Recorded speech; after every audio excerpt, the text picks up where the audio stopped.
आज काल लक्ष्मण हाके ही पिसावळ आदरणीय विठ्ठल भगवंतासारखे असणारे नामदार साहेबांबद्दल जे त्यांनी अर्वाच्य भाषेत बोलला त्याचा आम्ही जाहीर निषेध करण्यासाठी गावातले सगळे कार्यकर्ते जमलेलो आहोत। या महाराष्ट्रामध्ये विखे कुटुंबाचं नावलौकिक आहे। आम्ही आमच्या आईवडिलांनंतर त्यांनाच विठ्ठल रुक्माई मानतो। अशा या देवासारख्या माणसाला या लक्ष्मण हाकेसारख्या पिलावाने बोलणं हे शोभत नाही। हा कुठला काय याची काय अवकात आहे हे सगळ्या उभ्या महाराष्ट्राला माहिती आहे।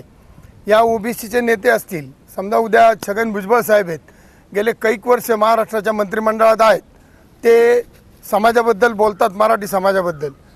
त्यांनी मंत्रिपदाचा आधी राजीनामा द्यावा आणि मग समाजाबद्दल कळवळा दाखवा।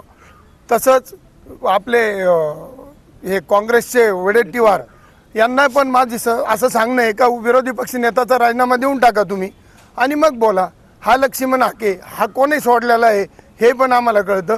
आम्हाला एवढंच सांगायचं, आमचे देव नामदार राधाकृष्ण विखे पाटील आमच्यासाठी देव आहेत आणि ते काही एका समाजाचे नाही, ते 12 बलुतेदारांना बरोबर घेऊन चालणारे हे व्यक्तिमत्व आहे आणि त्यांच्याबद्दल हे बोलणं हे महाराष्ट्राला आणि मराठी संस्कृतीला, सगळ्या समाजाच्या संस्कृतीला शोभा देत नाही।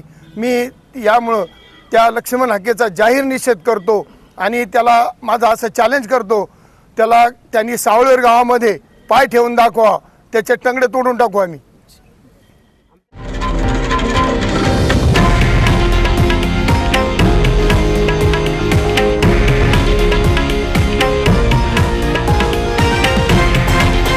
हे आहे देशातील नंबर 1 न्यूज नेटवर्क आणि आपण पाहत आहात TV9 मराठी, एकमेव।